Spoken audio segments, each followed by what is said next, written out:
Hey everyone, and welcome to another episode of the Energy Capital Podcast. I'm really excited to have Travis Kavulla here to talk about an essay that he recently wrote in American Affairs, where he's the energy editor, about how data centers will pay for power. It's a really hot topic right now, and I'm excited to dig into that and how it kind of ties into what ERCOT is doing for data centers. Before that, if you're in the energy nerd space like you would be if you were listening to this podcast, you probably know Travis already, but he's got a pretty impressive background that I'm going to go ahead and go through now.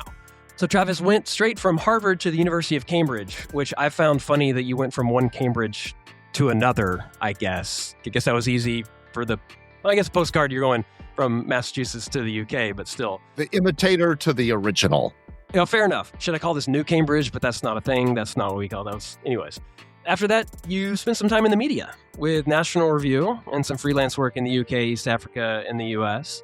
But then I did not go back and look to see what you wrote for National Review. But at this point, it looks like you kind of pivoted into energy and in particularly the regulatory space around energy, which is what we're going to talk about today. But you started out as a board member for Western Electric Coordinating Council before becoming a commissioner at the Montana Public Service Commission, then jumping over to California to work on the energy imbalance market with CAISO, the California Independent System Operator. Then going to R Street, where you're the Director of Energy and Environmental Policy. And then I think your longest period of time, and probably most people know you as the VP of Regulatory Affairs at NRG. NRG is big in Texas, and so that brought you into Texas quite a bit. And so we were very happy to have you here. Currently a lecturer at the University of Chicago and the head of policy at Base Power, also based in Texas, in Austin, actually. Travis Kavulla, welcome to the Energy Capital Podcast. Thank you for having me, Josh. Great to be here. Yeah, so we wanted to bring in and talk about this essay where you're talking about of how data centers should pay for power. And really, this essay, we'll link to it in the show notes. It's brilliant, and I think it's getting read pretty widely, including I saw on LinkedIn from FERC Commissioner David Lacerte, so that's great. One thing I was going to say when I was going through your list of things is that I've already put my money in Polymart that one day you'll be a FERC commissioner. So I don't know. It's a pretty good bet right now. Just kidding. Not the case.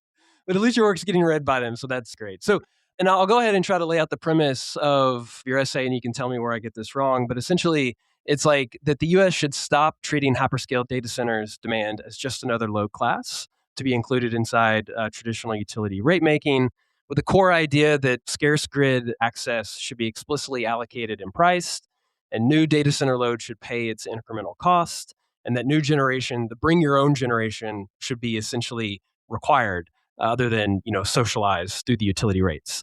Did I get that roughly right? You got it down, and you didn't even need 10,000 words, Josh. Yeah. I mean, the basic premise here is that the typical utility business model, which involves estimating what load is going to be on the system in the future and beginning to make capital outlays in advance of that load showing up in a lack of knowledge about whether it will appear, is not a good fit, given the amount of uncertainty over which loads are going to show up, or in terms of cost allocation when you have obviously an inflationary price environment where serving the next unit of demand is so costly. So it's compounding risk and costs that need to be better tied back to the future users of the system. That's the fundamental insight. That totally makes sense. I mean, I've been steeped in ERCOT for a long time, and I haven't believed these large load numbers for years, right? And they just keep getting bigger and bigger and bigger and bigger. And I know in other regions that we'll get to, like PJM, are also, experiencing these large increases. And so one of the things you do is you kind of argue for a few different ways around if we're going to try to connect as many of these large loads as possible, you argue around a few different concepts. One of them is like an open season for access. And I just wanted to translate this into Texas speak just for the audience. So open season. So right now it feels like that connecting large loads is kind of like hog season, where there is no season. And it's just anyone all the time, as much as you can, please, like first come, first serve, whatever. But kind of moving more to like a deer season, where there's an actual like defined season and bag limits in terms of you can't have all of them, you can only have a certain amount of them. Did I get that right? That's right. Yeah, I'm from Montana, and I'm trying to think of the parallel to hogs. I'm glad we're not cursed by that particular infestation up where I'm from. But that's right. Having a defined process and season where people both put in requests And then I guess if we're going to layer on another hunting metaphor, it's sort of like how certain jurisdictions reserve a few out-of-state licenses that can be auctioned off or paid for by Ah, a premium to the hunting authority. Well, normal users of the hunt, people who are lucky enough to have a Texas driver's license, operate by a somewhat different set of rules. that makes sense. And so that's kind of like your preferred method. So could you talk to kind of how that might look in practice? Like how might that be set up? Let's take a step back and kind of talk about what is the problem it's trying to solve? Like why do we need an open season for grid allocation right now? Yeah. So right now, the power grid, both on the large load side and the generator side, works on kind of a first come, first served basis. Yeah. And if you want to interconnect a new data center or develop a new power plant, you file an interconnection request and you take a spot in line. And the people who file these requests realize that there's a lot of uncertainty involved about whether the project will ever get developed. There's a lot of uncertainty about the price you'll be quoted to interconnect to the system. And in view of those uncertainties, you begin filing more and more and more requests, hoping that one or two of them pan out. And it leads to this sort of gold rush mentality, which is where we are today, with interconnection queues that express way more demand and way more power generation than are ever realistically going to be connected to the grid. So, an alternative approach is an open season. They're used actually in the natural gas pipeline industry. Okay. And there, the pipelines will assess the amount of incremental interest in shipping gas on pipelines that exists in the market. They'll then take back those informal expressions of interest and they'll take it upon themselves to design an engineering plan, which sort of reflects their best judgment of the actual demand that can be served within a reasonable amount of time, within a reasonable amount of capacity expansion. And then they tender that plan back out to the participating public, the market participants, Hmm. in what is called an open season. And it's left to their bidding behavior to determine whether or not the pipeline is going to have adequate revenues, or more to the point, what kind of optimal configuration of off-takers results in the highest net present value relative to the project's costs. And then that configuration is the thing that subscribes the pipeline. So it's a process by which you both efficiently size an expansion of a grid, as well as creating a cost allocation mechanism to pay for it in one fell swoop. But think of it as a utility planning exercise that's subject to a strong market-based check. Okay. Sticking with the natural gas side of things, is that more in the interstate pipelines? In Texas, we're always having to distinguish between interstate and intrastate because there's wildly different, shall I say, regulatory constructs that govern those two. So where is that happening? There are, and this is what I'm describing as the FERC procedures for interstate gas pipelines. Though certain intrastate uses them as well as facilities like gas storage.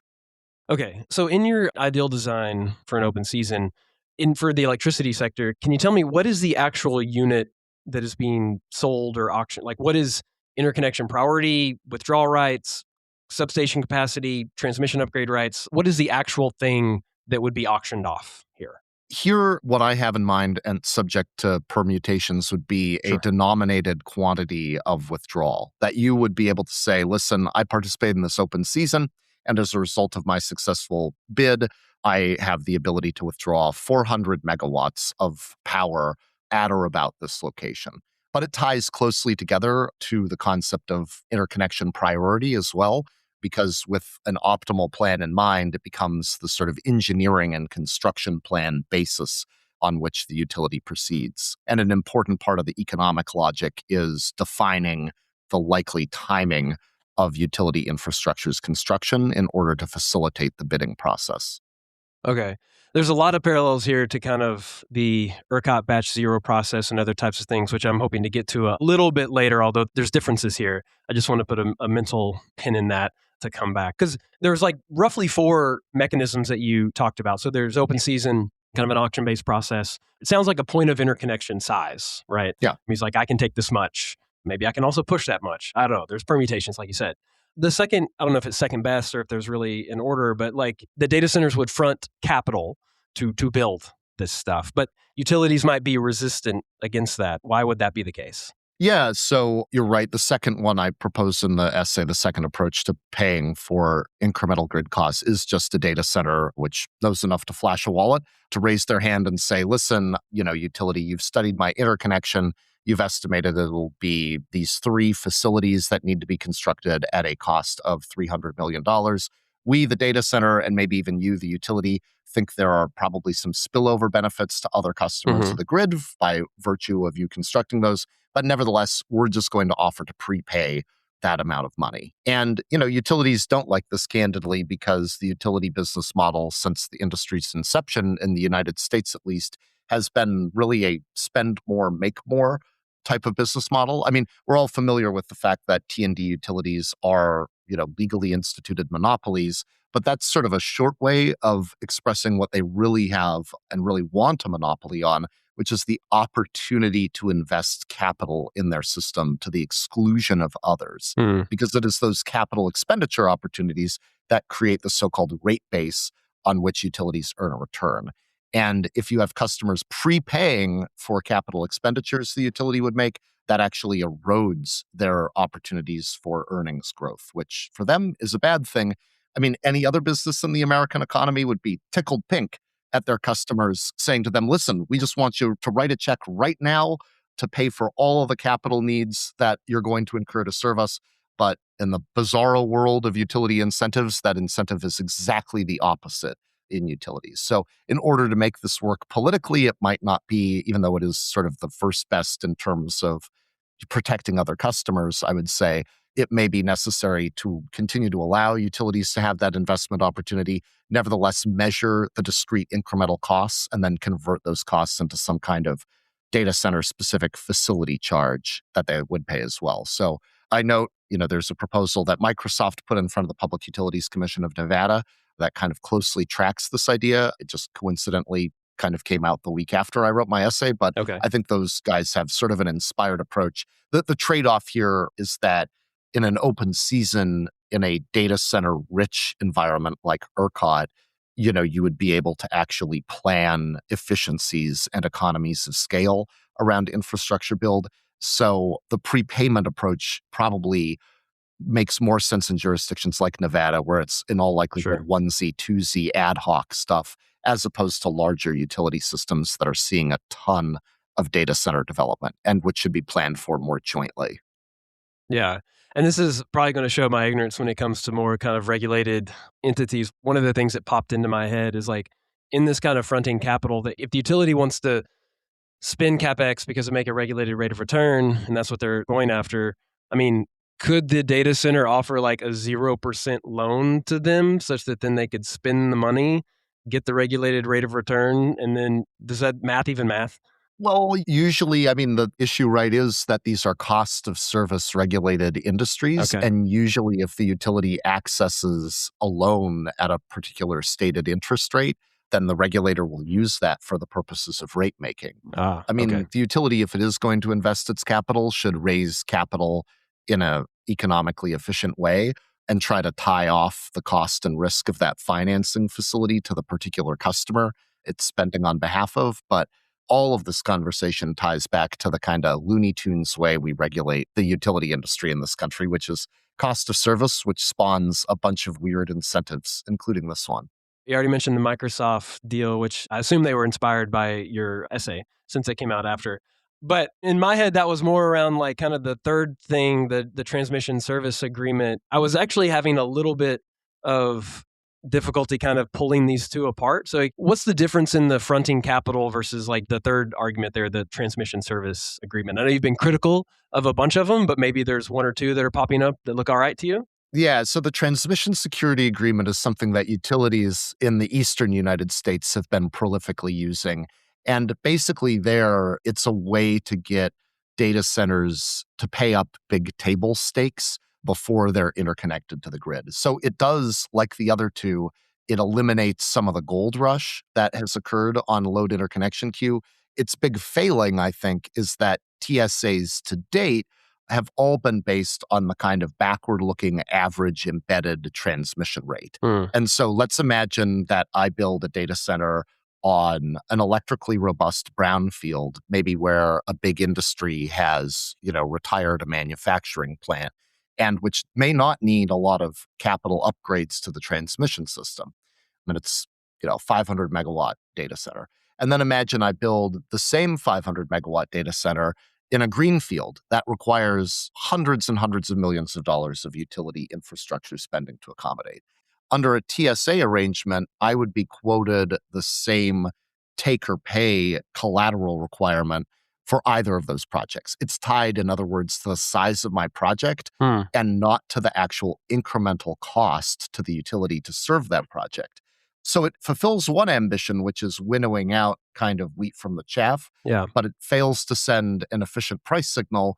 And it may not be adequate in the case of all projects to guarantee a sufficient amount of revenue to actually cover the incremental cost of the build. So I'd put it in a pretty distant third place, but it's better than nothing. It's better than returning to the status quo ante, where utilities are just outlaying capital based on pure speculation about where we're going and not expecting anything upfront in the form of commitments from data centers to take service from the grid.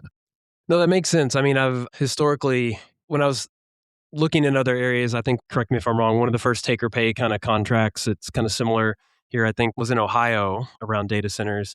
And it sounded good to me, I guess, until I read your essay where you talked about how, I guess the problem there is they're using these average embedded rates, like they're historical looking, but it looks like the future is going to be different than the past. So can you explain, like, how would looking to the past for this in the current day and age not be adequate? I guess. Can you pull that thread a little bit further? Right. Yeah. It's really as simple as the fact that the cost of service implied by the rates you pay today is all based on infrastructure that was costed out over the past several decades. And that infrastructure costs less than new infrastructure does today. It might not be the case if we were not in an environment where poles and wires and switchgear and copper and everything else weren't rapidly inflating in price. But that is where we are. There's a lot of macroeconomic inflation. There's even more inflation in this sector specifically because of the demand growth and the inability of supply chains across the sector to keep pace. And so when you have people pay an average embedded cost rate for the service, you're not actually acknowledging the trend that building something new is more expensive than, the thing you own free and clear. And at a basic consumer level, you could extrapolate this. But most people, most businesses, want to make use of capital assets as long as they can because they realize the new thing that they turn around and have to buy is, going to cost a lot more money. Yeah, which is, I mean, I think this brings us to, there's been a lot of studies that have been coming out recently about the impact of large loads and data centers, and particularly on electricity rates. I remember about a year or a year and a half ago or something, like it was in the span of 1 week, I got contacted about being a part of like 3 or 4 of like these large, I mean, everybody was trying to figure out what is going to be the impact, what is going to be the impact, what is going to be the impact. It really depends on, where you're drawing the box around that. There's a Berkeley Lab study showing low growth can sometimes reduce prices when they point to places like North Dakota and places that had headroom to move into, and you're increasing utilization rates, and that can, reduce the per unit cost. And then you've got PJM's market monitor saying, the data center loads materially increasing, capacity auction revenues and other types of things. So it's like, is everybody right or is everybody wrong? Yeah, both of those things can be correct, right? And in the essay, I try to separate the industry into two parts, sort of the regulated grid costs that are still cost of service price regulated by utility commissions, and then the more commoditized supply of power that works on the basis of marginal cost pricing in economics. And to just spend a moment to talk about each of those, I mean, the regulated grid costs, it's a pretty simple division problem, right? The utility sector typically has a bunch of fixed costs of infrastructure divided by the amount of throughput on that system.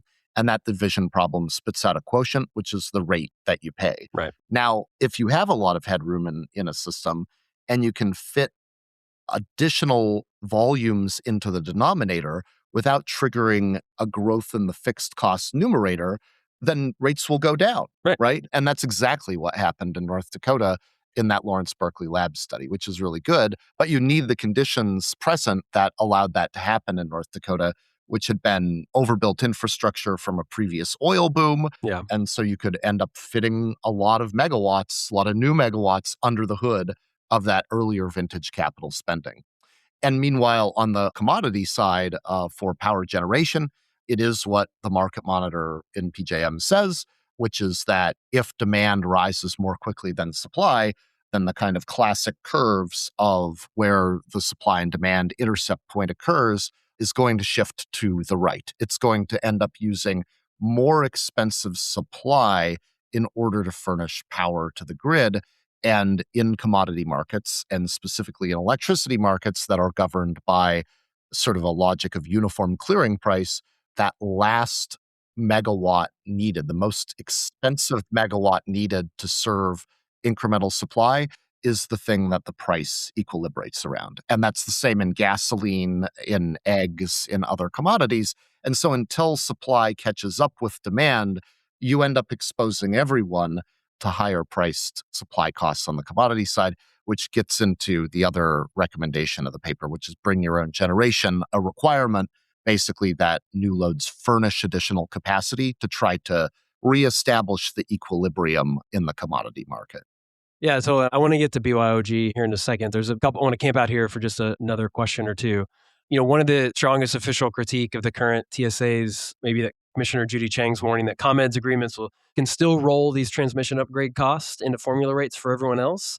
If they have these transmission service agreements, like how is it getting snuck in, I guess? We kind of talked about embedded rates and other types. Is that just what it is? Like, how can they still get kind of sucked in here? Yeah, in a very literal way, when a utility in PJM goes to build out new infrastructure to serve data centers or anyone else for that matter, that infrastructure just goes right into its rate base, the costs of it. Yeah. And that rate base, is broadly socialized to the consuming public.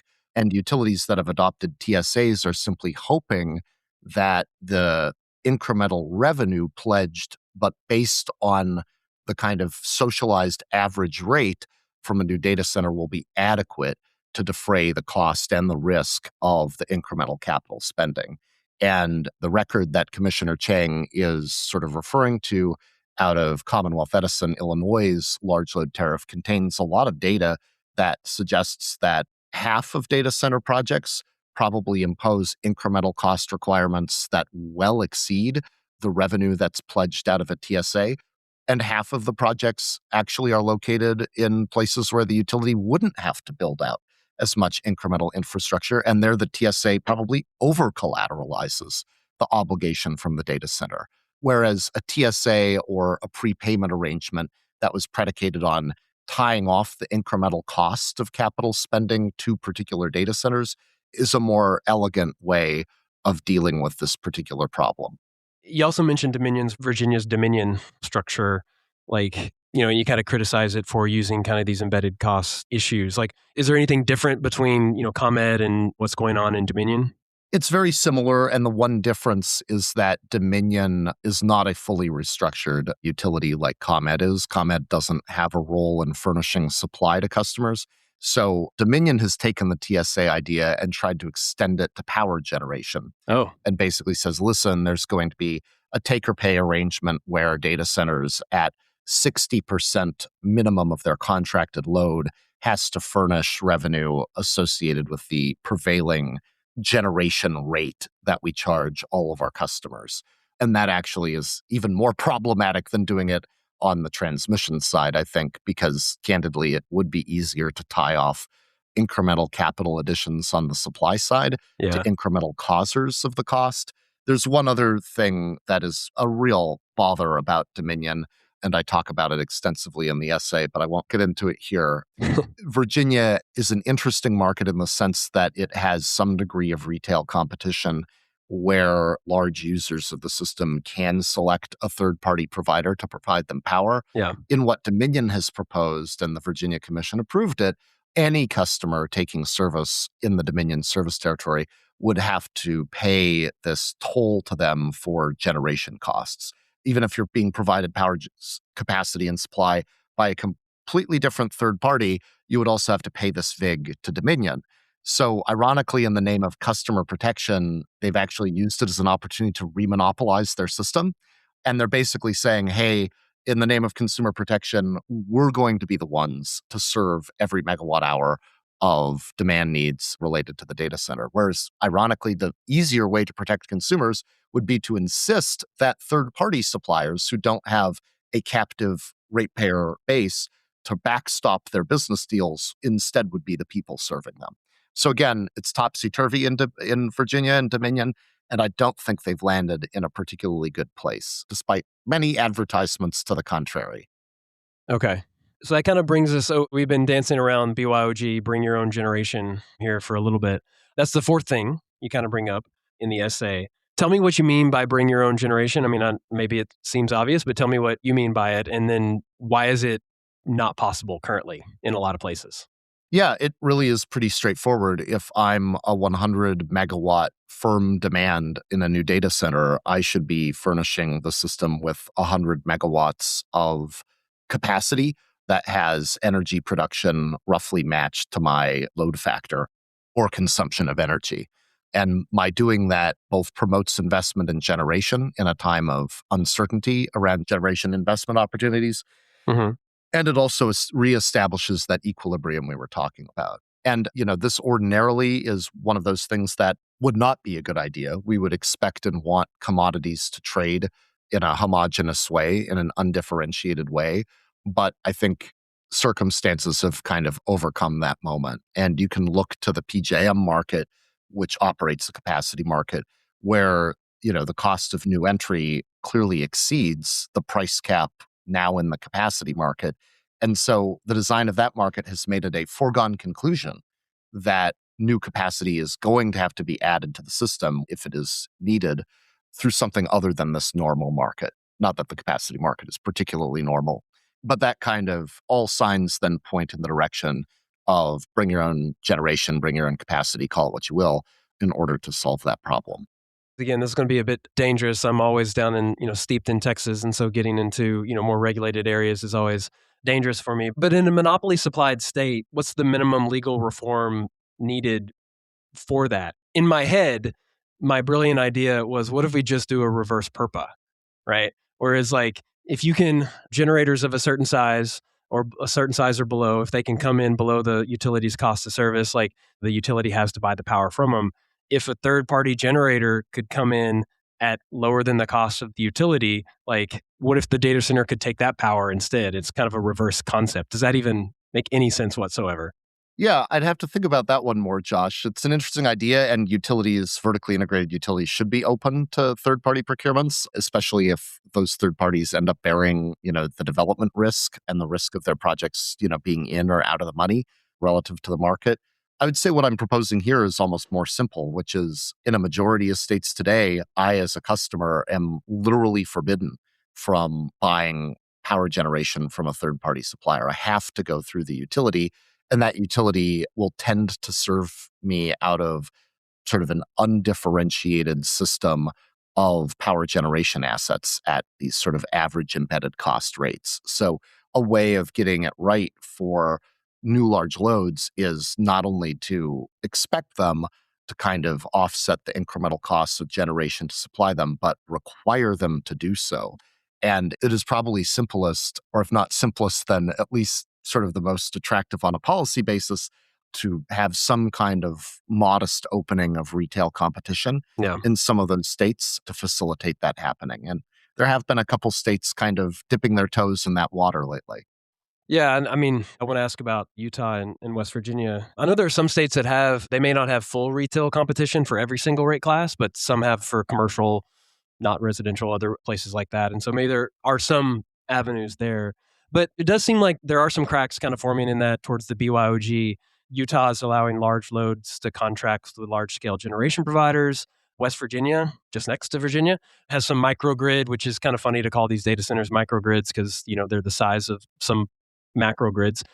Here nor there, but some framework that carves out these special service pathways. So are we squeezing the balloon and this is where it's kind of popping out here and in other places? What do you think about these approaches for these states? I think they're great approaches. And, this is a new topic for a lot of these states. So the state laws that we've seen written about this are not necessarily the most elegant. They'll need some redos and iterations. It's a step in the right direction. And again, what's really at stake is, do you really want your regulated utility with obligations serving legacy customers and their balance sheet to be used chasing data center load? Or as a first principle, do you expect data centers to come up with their own deals with third-party providers and have the costs and risks of those deals exist wholly within those contractual relationships between two parties that do not have a captive customer base to use as a plaything to chase data center growth? So I think that's kind of what's happening. You do see electric cooperatives and smaller Yeah. utilities be pretty positive on this stuff because they don't want that stuff on their balance sheet, right? They realize that it's a big risk to try to serve a data center that might be as big as the rest of your customer base, but they don't want to get Yeah. in the way, and they're happy to facilitate grid service to those entities. But they are the people who are kind of at the vanguard of expecting BYOG as a requirement, just because they don't want to have much to do with that side of the business, which comes with its own set of risks. Yeah, no, totally. I mean, co-ops in particular, I think a lot of them are member owned. And so it's like, if you end up impacting like the rest of the rate base, you probably know them or see them at the corner, at the diner or whatever. Okay. I want to bring this back to Texas. This is the Energy Capital Podcast. This is like steeped kind of in Texas. And we're talking about paying for data centers. We're talking about allocation of infrastructure. I mean, Texas is also going through this process, right? And I'm very actively going through this process. And by now, I've had at least one, maybe two podcasts have come out by the time this one drops on ERCOT's batch zero process. And so there's a bit of a difference here. Batch zero is kind of like this large load backlog triage system. While your open season is more of an economic allocation system, they converge on rationing, but they're diverging on price formation. Should ERCOT be open to doing? I think the batch zero is just trying to fix like a big problem right now that we've got. But a batch zero indicates maybe there's going to be a batch one, batch two, batch three, batch next. I don't know what we'll call it. Should ERCOT consider doing this open season process instead? They certainly should. I think a lot of the stakeholder conversations that have existed in the context of the batch zero process almost gesture to why they should. Okay. Because most of the lobbying that I've seen around batch zero has been people trying to get into batch zero Okay. Yeah. by having administrative criteria drawn just so Right. that includes them on the right side of the line to get into the batch and excludes others. And that, unfortunately, if only there were a social science that used pricing to try to make those determinations rather than the judgment of RTO bureaucrats about project readiness. Yeah. I mean, having more of an economic signal for conferring interconnection rights gets RTOs out of the game of deciding who's more ready than the other people in order to get into the batch. There's arbitrariness in all of these designs, but judgments about project readiness are historically have been easy to game Yeah. and are really difficult to do well in terms of where to draw the line. That being said, I'm very sympathetic with the problem that ERCOT faces, and sort of like sort of like the discussion about TSAs, going from a first in line, first in right ad hoc process, gold rush type of thing, to actually trying to group projects into batches is a positive incremental reform. I just don't know if it meets the moment given what we're seeing on the grid. Yeah, no, I mean, it seems like they're calling it this transitional thing. It's like, we went from the first come, first serve. There's some folks that were already in that process. I also sympathetic towards it's a big, sticky process. There's trillions of dollars at risk here. I don't know, whatever we're valuing all the tokens are or at. And that's always been the hard thing for me to figure out. So what are the gating criteria? What are the inclusion criteria? And then there's gating criteria. But my understanding of the way the batch zero process is, if you don't meet the inclusion criteria, you're not included. And then if you don't like the allocation you get after the first study, then you're just kind of dropped out of the system and you forego 80% of the cost you paid to get into the whole process. And so it's kind of like use it or lose it. But I believe one of the concepts you have for open season is that you could sell that right. You could sell that place. It's a place in the queue or it's a place in the batch, but you could transfer that if you needed to. Is that right? Yeah, that's right. I mean, the benefit of an open season, I think, is that it really does confer an actual property right to the use of a public network. Yeah. And in that sense, it's sort of like a water right or shippers' rights on natural gas pipelines or the people who buy spectrum out of the FCC's electromagnetic spectrum auctions. And that's valuable because ultimately, in all technological revolutions, right, we see a lot of also rans. Like everyone and their grandpa wants to be AI and a data center company. And a lot of these people are not going to be around at the end of the day. Even a lot of the big names might not be around at the end of the day. Yeah. And so actually having a property right that in the event of a business model going away, in the event of a default, can be residual value to the estate Yeah. makes everything a lot more financeable. And that kind of right differs from simply having like vague regulatory permission to use power at or about a certain place. And if you go away, that right is sort of recouped to the house, which gets to determine how to reallocate it. So, yeah, creating rights and property in exchange for value, it is really not a mind blowing insight, but it is something that is really not present in the power grid. Yeah, no, that sounds like you worked for a place like R Street or something at some point in your career. I love those guys.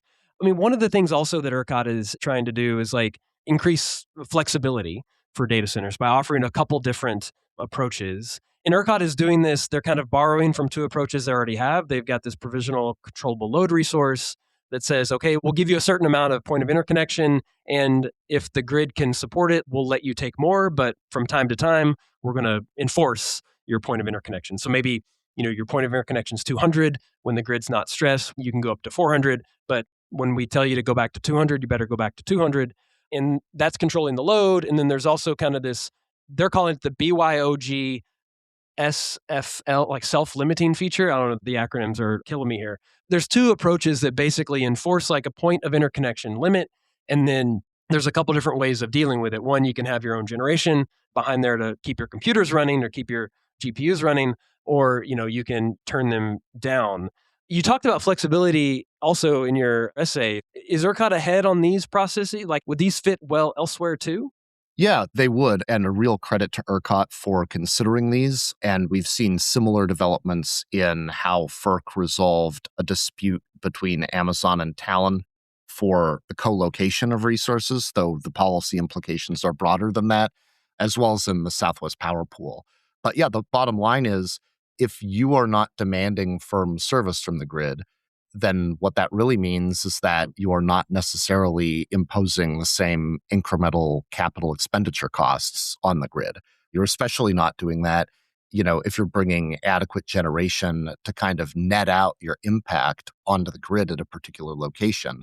Or for that matter, and here I put in a plug for base, Yeah. paying for other people's flexibility at or around that node or elsewhere on the system to furnish flexibility or capacity. So all of doing any of those things should almost get you like to the very front of the line. If there's going to be a batch zero, maybe it's batch -1. The people in that batch really should be the people who are not requiring long lead time incremental capital expenditures.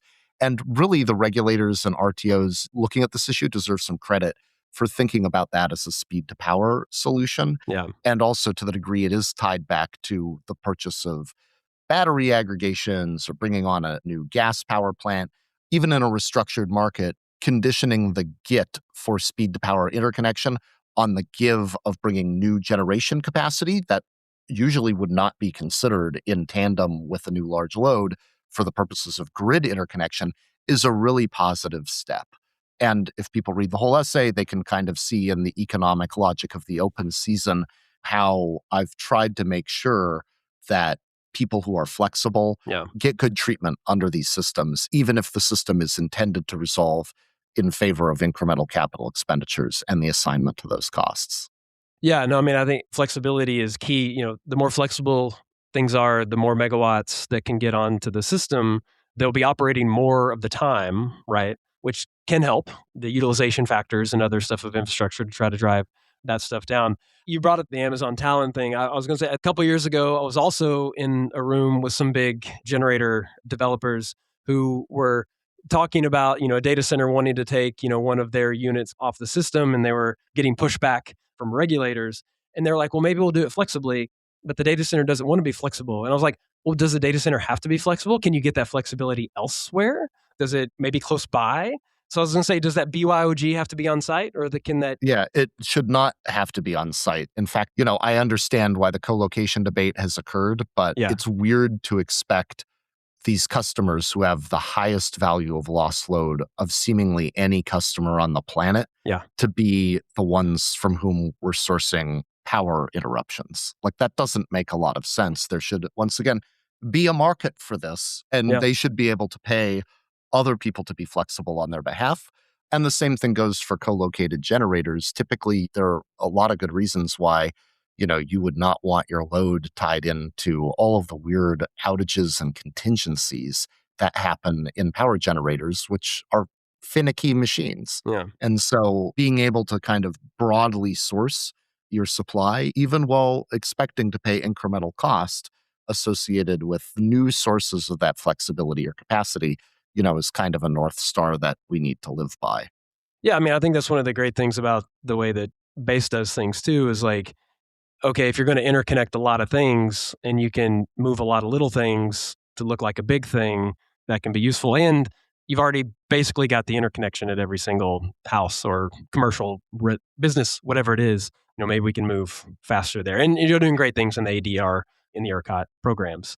So just kind of tie this back, like, Texas is trying to build this plane even as it's well taken off. Like in the state, you were building an ecosystem of around, speed to power, but it's conditioned on, financial commitment and emergency flexibility. Is that necessary, but not, in your eyes, necessary, but not sufficient without that price discovery? That's a good way of putting it, Josh. I mean, so far, we've probably tried to extend really beyond the breaking point some of the traditional mores of cost of service regulation and this belief that a utility in the current moment can plausibly serve all of the possible loads that are supposedly coming onto the system.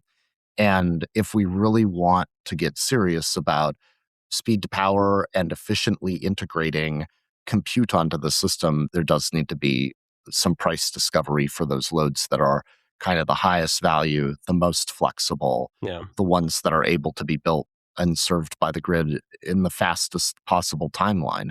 And that's fundamentally what some of the ideas that I propose are in search of. All right, so if you had to choose one of your ideas, I think it would probably be an open season. But like, if you had to take one of your ideas, what is the most likely one that could get some traction? Just given the regulatory landscape that exists, like, who is your second favorite child here? Yeah, I mean, I'm just hard pressed to say that if I'm a data center and I get quoted a number that reflects all of the incremental costs of serving me on the system, and the data center says, that's great, let me write you a check right now. And by the way, I'll also pay the existing rates to offset the costs of everything else you've invested in over the years. Yeah. The answer should be 1,000 times yes. I don't see it, despite the utility business model being devoted to spending capital on behalf of their customers. It solves instantly the problem of cost shifting and speed to power in a way that should be really attractive. And the downside really is, shouldn't we take a beat and try to plan these systems more efficiently so that the joint costs can support more joint uses? But again, in a small system for a one-off project, that generally should be an easy yes. But I'm holding out my hope for open seasons. Yeah, I mean, shut up and take my money, type situation, which, I think a lot. Travis Kavulla, thank you for coming on the Energy Capital Podcast. Thank you, Josh. Thanks for listening to the Energy Capital Podcast. If today's conversation helped you make better sense of how the energy system actually works, share the episode with a colleague and hit follow on your podcast app. You can find us on Apple Podcasts, Spotify, and all the usual platforms. For deeper analysis and context each week, subscribe to the Texas Energy Empower at texasenergyempower.com. That's where you'll find every episode, every article, and our latest updates. We're also on LinkedIn, X, and YouTube, where we share clips, insights, and ongoing commentary on energy policy, markets, and the grid. Before we go, a quick note. The views expressed on this podcast are my own and do not represent the official positions of the University of Texas Ideasmiths, Austin Energy, or Columbia University. A big thanks to Nate Peavy, our producer. I'm Joshua Rhodes. Thanks for listening, and we'll see you next time.